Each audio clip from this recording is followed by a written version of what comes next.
So Sony and Bose have always dominated the premium ANC headphones market, and they should because those are great headphones. But what's nice is when a company can match their performance at almost half the price, so let's check it out.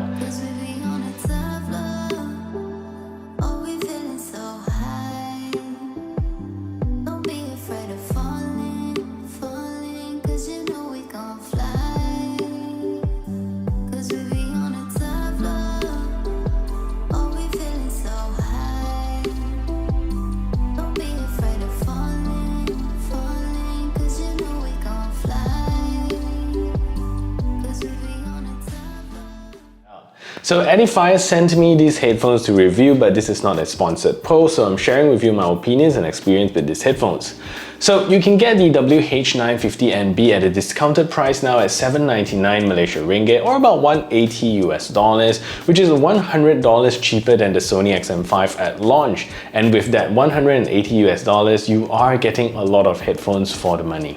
So Edifier makes beautiful headphones, and I've got to give it to them when I say how well built the Edifier Stack Spirit S3 was. And now looking at the 950NB, and I think they really did well with the design. I like how the ear cups have this nice leather look combined with the bronze mic grills, makes it an overall very sexy looking headphones. And the top of the headband is also nicely designed with the metal band that extends seamlessly without those weird plastic extensions. And the headband is also very comfortable with the leatherette finish and slightly foamy finish. So these ear cups here swivels and rotates and fit your head very comfortably, and there is also a slight clamping force that you can feel, but over time this would loosen up and get more comfortable. So the headphones are also very stretchy, and you can see as I stretch it like this, it doesn't have any creaking sound and it still goes back to its original shape very nicely. So if you have big heads like me, this fits very well over your head. So the ear cups here are made of very soft protein leather with memory foam inside, so they are very comfortable to wear. And inside each of these ear cups is the left and right indicator, so you know how to put them on. So the controls here are also complete and very easy to use, and most of the controls are on the right side of the ear cups. So you're gonna get the volume rocker, which acts as track skipping, and also the button in the middle works as a power button as well as a play or pause button. The M button at the bottom can be used to toggle between the different ANC modes, and tapping it twice will toggle between gaming mode, music mode, and also a new theater mode. So you can also hold it and it will call out your assistant. So there is also a Type-C port at the bottom of the right ear cups to charge up the headphones, and also an LED indicator next to it. So on the left ear cups itself is where you get the 3.5mm jack, which is included inside the box as well if you want to use these headphones plugged in. So battery life is also great, where you get a 55 hours of battery life with ANC off and with SBC codec, and 34 hours if you turn on ANC. Should you decide to run these headphones using the LDAC codec, then battery life definitely will reduce further. However, battery life shouldn't be much of a concern even if you're on a long flight, because a quick 10 minutes charge will give you 7 hours of playback time without ANC.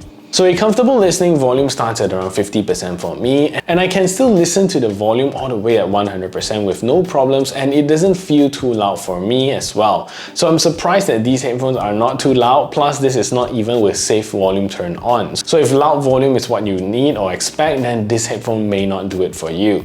So these headphones comes with a modern 5.3 chipset and supports both the LDAC codec as well as the SBC codec. So for iPhone users, you're stuck without AAC. However, don't feel too bad, because even on an iPhone, I feel that these headphones are properly tuned and sounds really good.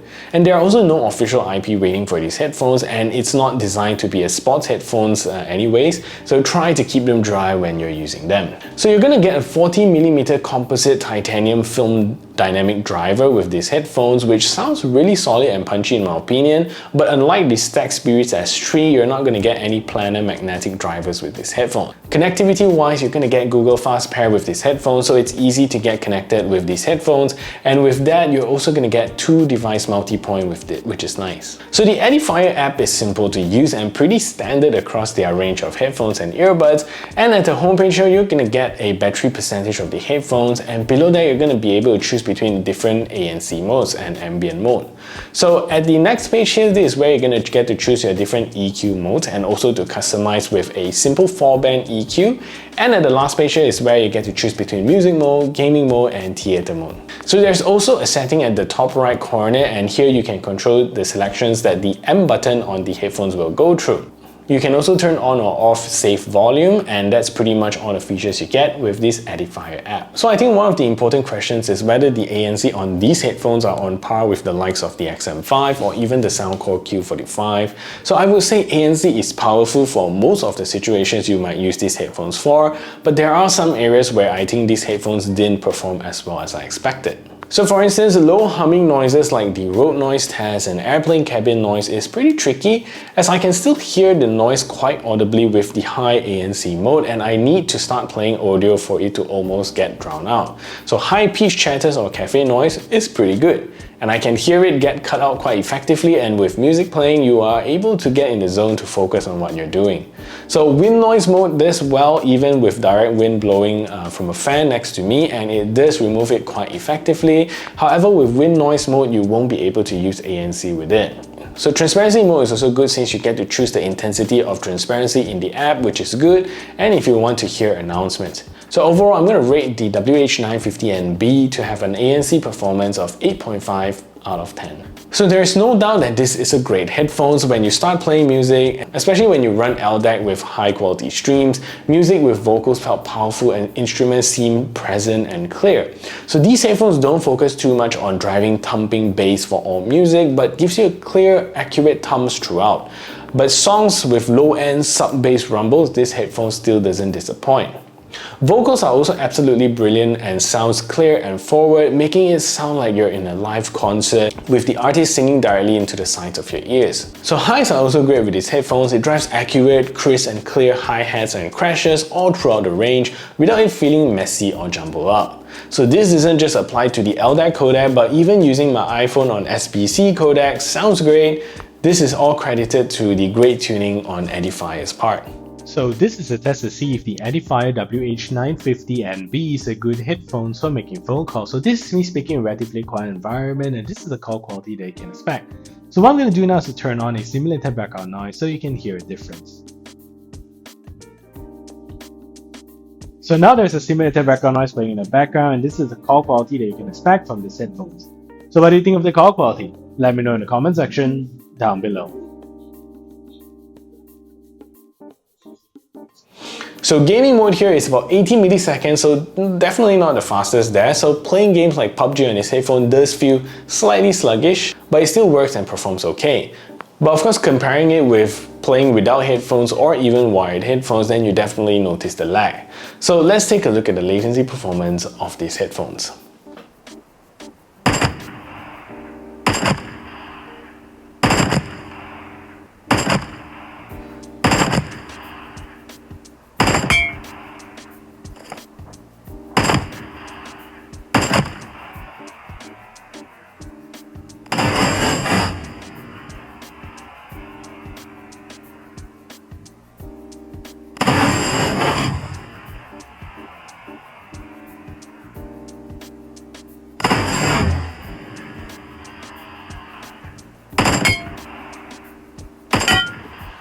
So is this headphones better than the Sony or Bose or Soundcore?